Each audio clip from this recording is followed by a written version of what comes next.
Bienvenue dans Gamberge, le podcast du mental et du sport.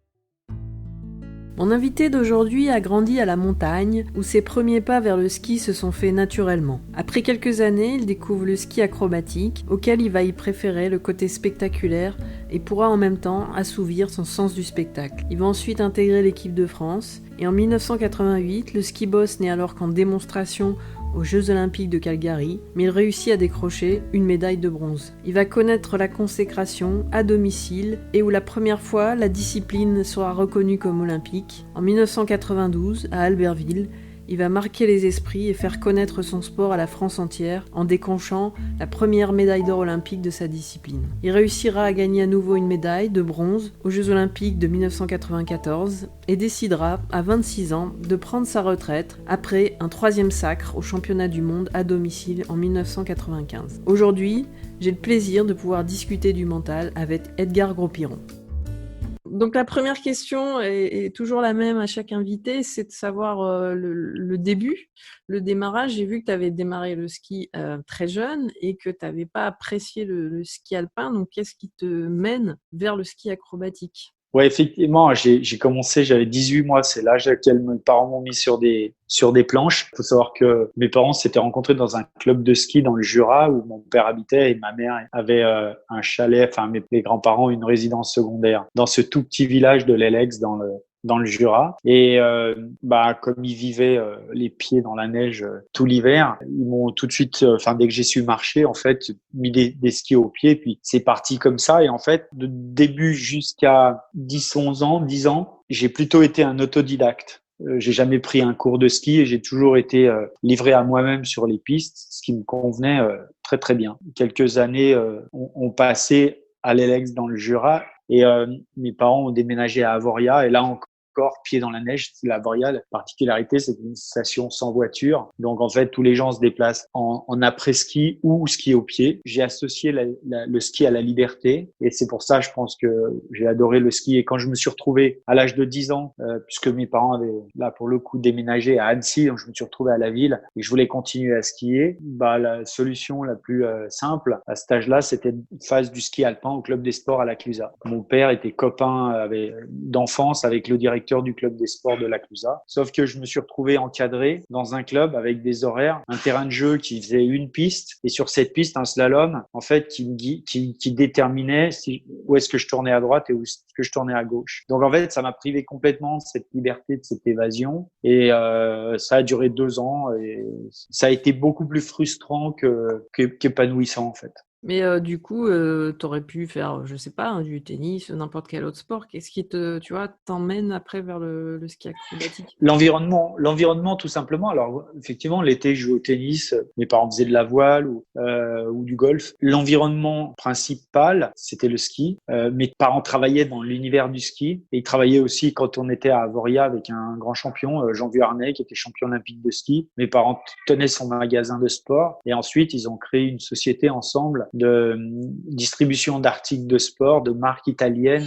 Ils ont décidé de venir s'installer à Annecy. Donc, l'environnement a été pour moi déterminant. Est-ce que tu te souviens les premiers moments en ski acrobatique, ce qui te plaisait dans cette pratique-là ? Ah ouais, tout à fait. Ouais, déjà, ça a été une forme de libération parce que la différence entre le ski alpin et le ski acrobatique, c'est que le ski acrobatique, pour moi, était un retour aux sources, c'est-à-dire une bande de potes et on skie sur tout le domaine skiable. Et puis, quand on arrive en haut d'un mur de boss, on part à fond, on se faufile, on fait des sauts, des cabrioles et on joue, en fait, toute la journée avec le terrain. Que ce soit les bosses, les pentraides, la poudreuse. Le domaine skiable n'est qu'un vaste terrain de jeu et j'ai adoré. Donc là, tu t'éclates avec les copains, il y a le côté social aussi qui est important, mais à quel moment tu te dis je vais faire de la compète ? Il y a un truc qui prédestinait à ça, c'est que j'étais très mauvais à l'école, aussi mauvais qu'indiscipliné parce que je suivais pas et puis indiscipliné parce que j'aurais préféré être ailleurs. J'avais du mal, je pense, à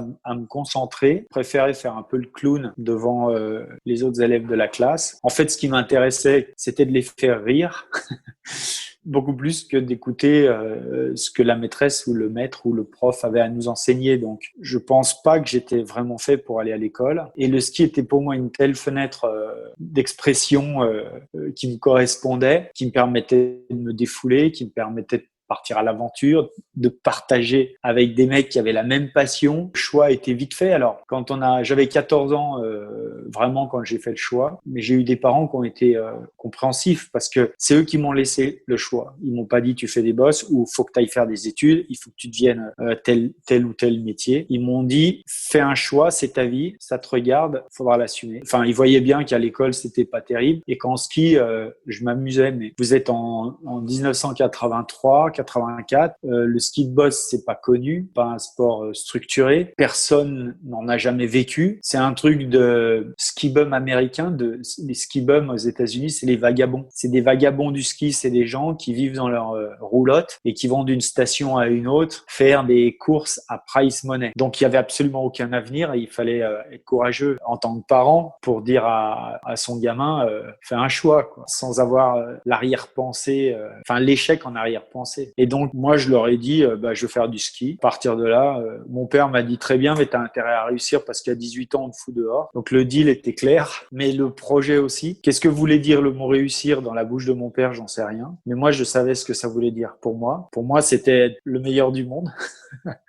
C'était mon ambition. Je me suis lancé dans cette aventure avec le soutien de mes parents parce qu'ils m'ont vraiment soutenu. Et puis, petit à petit, il se trouve que le sport s'est structuré au fur et à mesure. Et j'ai pu surfer aussi sur l'évolution du sport pour petit à petit entrer en équipe de France, commencer à gagner ma vie, faire des résultats et puis m'en sortir. Est-ce que tu penses qu'à la base, tu avais un état d'esprit de compétiteur? Non, pas du tout. Je l'ai toujours pas. Enfin, je pense que c'est quelque chose qui est pas naturel, mais qui se cultive.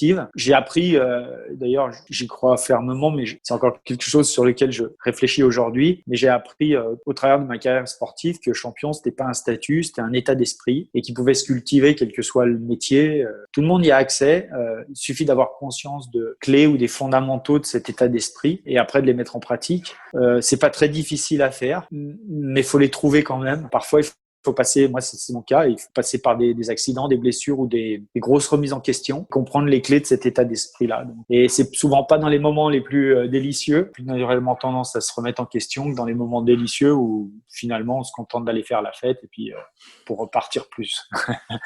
Mais donc, tu me dis que tu n'avais pas cet état d'esprit-là. Cela dit, j'ai lu quelque chose où tu disais que finalement, tu voyais qu'il y avait des concurrents qui étaient au même niveau que toi, aussi bons que toi, mais ce qui faisait la différence, c'était l'envie d'en découdre. Alors, s'il n'y avait pas cet état d'esprit de compétiteur, il y avait quand même l'envie de gagner d'une certaine manière. Ouais, tout à fait. Mais ce que je veux dire par là, c'est que c'est pas inné. C'est-à-dire que je suis pas né avec l'envie de gagner ou l'envie d'être skieur. Je l'ai construit. Ça s'est construit à travers d'abord des rêves. Comme je disais, j'avais envie d'être le meilleur skieur du monde. Ce rêve s'est concrétisé à 14 ans.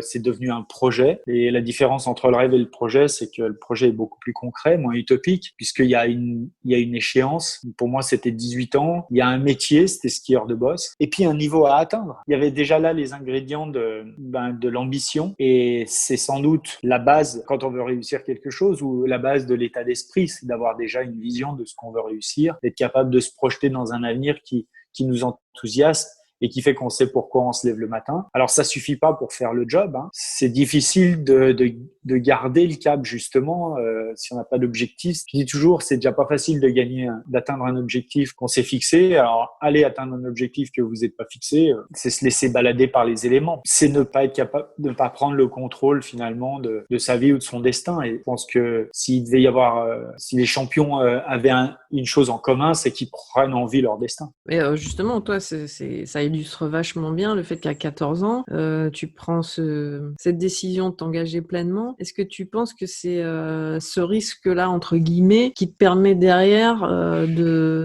d'être obligé, entre guillemets, de réussir, de pas te laisser le choix de réussir? Je pense que ça fait partie l'intention fait partie effectivement de la victoire, est un ingrédient de la victoire. Parce que on arrive à un moment où il y a tellement peu de différence entre les concurrents. La différence différence, elle se fait plus le jour de la course. Elle se fait sur le travail qui te sépare de la course. Si l'intention est forte, le degré d'intensité dans le travail sera élevé. Et donc, je donne un exemple très simple. Moi, 3 ans avant les Jeux Olympiques, j'ai dit j'allais les gagner. Et donc, pendant 3 ans, je me suis entraîné comme un champion olympique. Je me suis entraîné avec le degré d'exigence et parce que j'avais cette intention-là. Ouais, mais ça, c'est intéressant. J'allais te poser la question après, mais du coup, je la pose maintenant. Mais tu dis, voilà, tu t'es entraîné comme un champion olympique, mais quand on n'a jamais fait ce parcours-là, tu vois, comment tu arrives à être dans cet état d'esprit-là? Il y a des gens qui étaient passés par là avant et c'est des gens que je connaissais, avec qui je pouvais échanger. Et puis, je suis pas tout seul. J'avais des coachs. C'est pas moi qui ai fait les programmes d'entraînement. Par contre, moi, j'ai dit à mes coachs, je veux être champion olympique. Et je veux que vous ayez bien à l'esprit que vous n'êtes pas entraîneur de l'équipe de France. Quand vous êtes avec moi, vous êtes l'entraîneur du futur champion olympique. Donc, il faut aussi vous mettre la barre à ce niveau-là. Donc, entraînez-moi comme un champion olympique. Moi, je sais pas si je le deviendrai, mais ce que je sais, c'est que je ferai le job. Vous pouvez compter sur moi. Je serai à l'heure à l'entraînement et je m'impliquerai à fond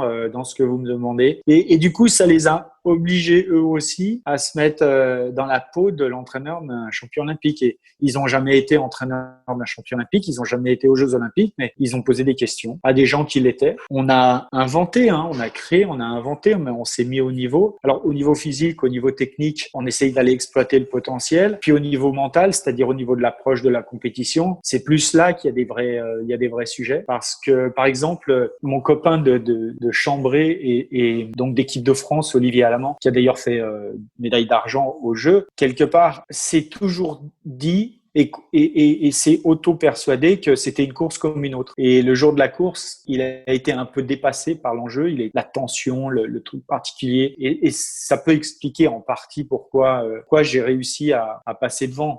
Parce que c'est un mec qui a des qualités physiques bien meilleures que les miennes. Techniquement, il est très rapide. Enfin bref, on rivalise quoi sur le terrain, il n'y a pas de problème. Mais il y a aussi cette approche mentale. Donc je pense qu'effectivement, à un moment donné, si on sait à quelle hauteur on veut mettre la barre, ça aide pour réaliser les choses. Ok, donc là, tu t'appuies sur la force de ton rêve quand même et ta conviction que tu vas réussir. Qu'est-ce que ça représentait pour toi d'être champion olympique du coup? Bah, c'était l'aboutissement, c'était le Graal, c'était le firmament de ma carrière parce que on a déjà peu d'occasions d'être champion olympique dans une carrière. Les Jeux, c'est tous les 4 ans, une carrière qui dure 10 ans, 3 occasions d'une course qui dure 30 secondes. C'est peu sur une carrière de 10 ans, mais on n'a qu'une seule chance de pouvoir remporter les Jeux Olympiques dans son propre pays. Et moi, j'ai eu cette occasion-là, j'ai eu cette chance. J'ai su la saisir et la transformer. Sportivement, il y a rien de plus beau, quoi. Ouais, c'est clair.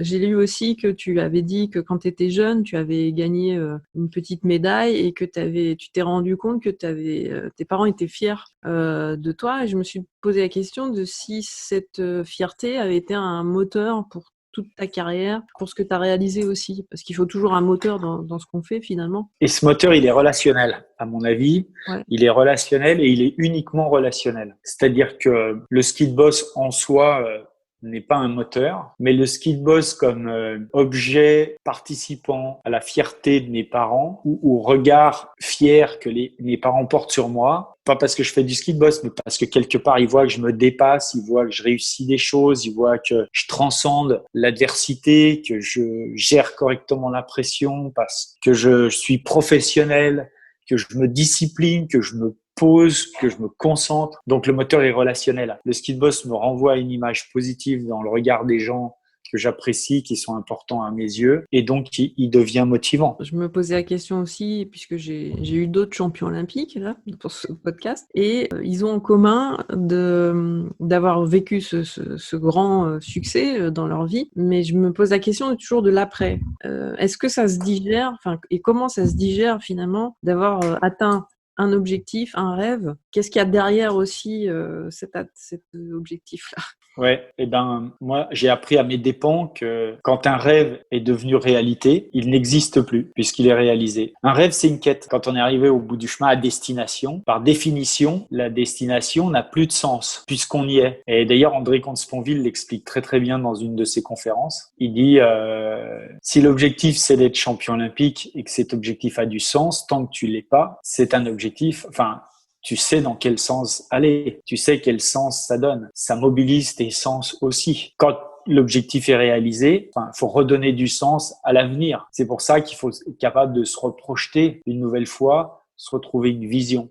Et je dis que j'ai appris ça à mes dépens parce que j'ai pas su faire ça. J'avais réalisé mon rêve et je me suis mis à vivre dans le confort du mec qui avait réalisé son rêve. Je voulais récolter les fruits sans faire les efforts que je faisais jusque-là. J'estimais que j'avais fait ce qu'il fallait. Je considérais que j'avais beaucoup de droits et assez peu de devoirs finalement. Et un an après, je me suis retrouvé dans un lit d'hôpital. J'avais un genou en vrac et la blessure a sonné en fait le coup d'arrêt de cette spirale infernale où était un peu le point d'orgue de cette spirale infernale dans laquelle j'étais pris, parce qu'elle m'a permis de prendre conscience qu'effectivement je ne cultivais plus cet état d'esprit de champion que j'avais appris à cultiver. Ma motivation déclinait, mon moteur déclinait, toussait. Je me suis blessé, quoi. Et là, en fait, t'as pas réussi à retrouver un nouveau moteur ou une autre envie à ce moment-là? Alors, si, à ce moment-là, j'ai compris, mais j'étais dans mon lit d'hôpital, donc est-ce le bon moment?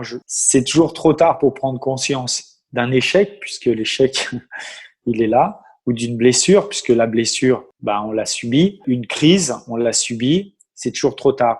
Mais c'est pas parce que c'est trop tard et c'est pas parce qu'on subit qu'on peut pas se mettre à agir sur la situation, histoire de rebondir et de revenir. C'est ça qui est important, en fait. La question après, c'est comment se remettre de ça, comment rebondir, comment revenir. Comme dans toute situation de crise, elle nous met face à nos vulnérabilités, elle nous angoisse sur l'avenir. Est-ce qu'on va être capable de revenir? Donc, effectivement, on a le deuil de la vie d'avant à faire, à réfléchir, à reposer les bases et de redonner du sens à quelque chose qui viendra derrière. Ça m'a pris 2 ans. Je suis redevenu numéro 1 mondial l'année suivante et champion du monde 2 ans après. Je dirais, ça m'a mis 2 ans pour revenir au plus haut niveau avec un titre marquant qui est un titre de champion du monde. Et ces 2 années-là ont été sans doute les plus difficiles de ma carrière parce que justement, elles se situaient après la crise. Et d'ailleurs, tu arrêtes ta carrière au sommet? J'arrête ma carrière sur ce titre de champion du monde acquis à la Clusa, à la maison. Et c'est la raison pour laquelle ça avait du sens. C'est que je m'étais dit, j'ai été champion olympique en France. Il n'y a rien de plus beau sportivement, mais champion du monde à la maison, à la Clusa, ça sera émotionnellement sans doute le plus beau. C'est en partie pour ça que j'y suis retourné. Effectivement, ça a été émotionnellement la course la plus forte de ma carrière. Mais est-ce que tu savais, t'avais pris cette décision avant de faire cette course-là? C'était clair pour toi que c'était comme ça que tu voulais arrêter? Oui, je l'avais pris la décision 2 ans avant dans mon lit d'hôpital. Je m'étais dit, nul n'est prophète en son pays. Raison de plus pour faire mentir l'adage. Je veux revenir et être champion du monde dans mon pays à la Clusa, dans mon jardin même à la Clusa, et j'arrête. C'était ma motivation ultime et c'est ce que j'ai fait. Mais est-ce qu'il y a, à ce moment-là aussi, tu te dis, tu as été chercher ce que tu voulais et que du coup, après, ça a plus de sens de partir carrément dans autre chose? Voilà, il y a d'autres choses, il y a d'autres envies, il y a d'autres réflexions, il y a une réflexion sur la vie aussi. J'avais pas envie de me bousiller le corps trop longtemps. J'avais pas envie de, moisir dans ce sport.